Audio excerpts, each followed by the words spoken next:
Día 22 de marzo. Santa Juana Isabel Bicher, fundadora del año 1838. Juana Isabel nació en Francia en 1773. Fue hija de un empleado del gobierno. Llamaba la atención cómo ya desde niña se impresionaba mucho al ver a los enfermos y mendigos abandonados y hacía todo lo que podía para ayudarlos. De hecho, un día encontró en la calle a una mujer tiritando de frío, con mucha hambre y con un niño en los brazos.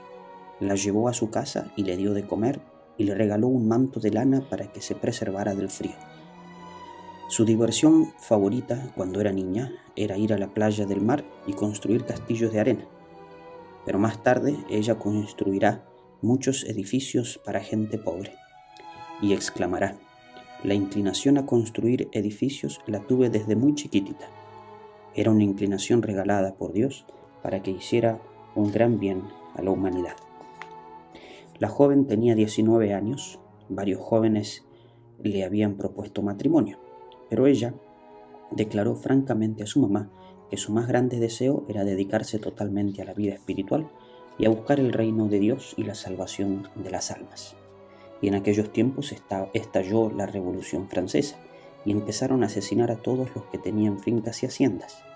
El hermano de Juana, Isabel, tuvo que huir de la nación para que no lo mataran los revolucionarios, y la herencia del padre estaba en gran peligro de perderse. Entonces, a la joven se le ocurrió una luminosa idea: aprender economía y especializarse en defender las propiedades ante la autoridad. En varios meses logró aprender las técnicas de cómo administrar los bienes y se hizo muy hábil en hacer defensas de la propiedad ante los jueces. Con estas nuevas ciencias que había aprendido, se presentó ante los tribunales y defendió tan brillantemente el derecho que su familia tenía a heredar los bienes que habían sido de su padre, que aquellos jueces que habían despojado de su herencia a muchísimos ciudadanos tuvieron que reconocerle sus derechos a Juana Isabel, y así recuperó todos los bienes de su familia. Enseguida, con la ciencia económica que había aprendido, se dedicó a administrar los bienes familiares con éxitos sorprendentes. Estos estudios hechos en la juventud le van a ser enormemente provechosos cuando funde su comunidad religiosa y tenga que defenderla ante las persecuciones de los enemigos y le sea necesario ser muy hábil administradora para que su comunidad no llegue al fracaso económico. Dios va preparando en sus almas fieles desde temprana edad para los trabajos y triunfos que les llegarían en el futuro. La Revolución Francesa había llevado a la cárcel a centenares de sacerdotes porque no habían querido ser infieles a su santa religión. Juana Isabel se propuso visitar las cárceles donde estaban sufriendo estos ministros del Señor y tan bondadosamente trató a los carceleros y tan generosa fue en llevar regalos a los guardias que estos empezaron a tratar bien a los sacerdotes y hasta les permitían celebrar la Santa Misa en la cárcel. Todavía se conserva una estampita de Nuestra Señora del Socorro donde nuestra joven escribió: yo, Juana Isabel, me consagro y dedico desde hoy y para siempre a Jesús y María. 5 de mayo de 1797. Poco tiempo después de escribir esta tarjeta, supo Juana que a 15 kilómetros de donde vivía celebraba la misa un sacerdote católico, a escondidas del gobierno que lo prohibía, y que era de noche y en un depósito de granos. Y allá se fue, porque le habían dicho que ese sacerdote era un santo. Se llama Andrés Fournet, que ahora ha sido ya declarado santo por la Iglesia.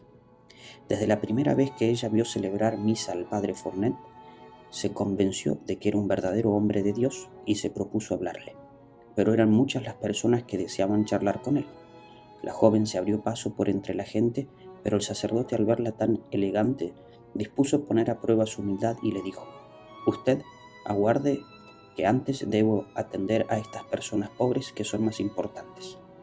Ella aceptó con muy buena voluntad y amabilidad este rechazo, y después de que todos los demás se fueron, se acercó a confesarse con el padre, el cual quedó encantado de su gran humildad, y desde aquel día nació una santa amistad entre los dos apóstoles, amistad que llevó a ayudarse mutuamente en la fundación de la comunidad.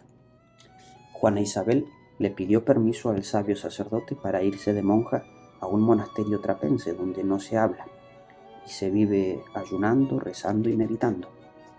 Pero él le aconsejó que más bien se quedara en el mundo ayudando a la juventud pobre y que se encuentra siempre tan desprotegida, y ella aceptó. El padre Fournet le mandó que se vistiera con una túnica negra de tela muy ordinaria. Esto disgustó mucho al principio a sus familiares ricos, que deseaban que ella se vistiera con muchos lujos y elegancia, pero después se dieron cuenta de que al vestir humildemente le hacía provecho para su santidad, y aceptaron esto.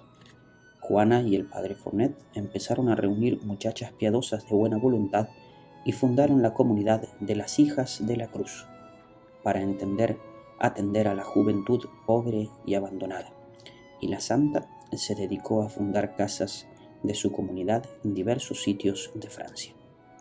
De vez en cuando las vocaciones escaseaban, pero ella redoblaba la oración y Dios le enviaba nuevas y numerosas vocaciones.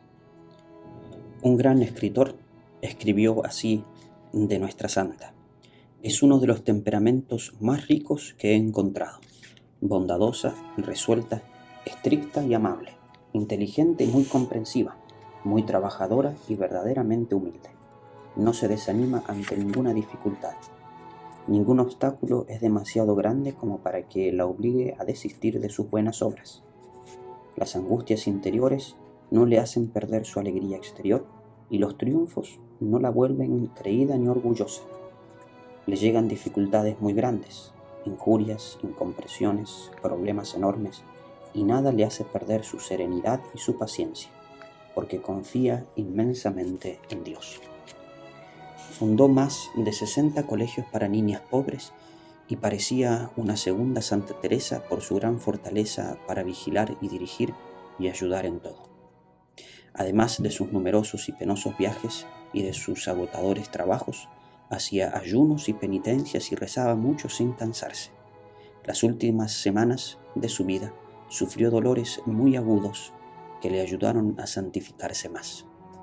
Murió el 26 de agosto de 1838 y fue declarada santa en 1947. Santa Juana Isabel, que sepamos imitarte en dedicar toda nuestra vida y nuestros bienes a extender el reino de Dios.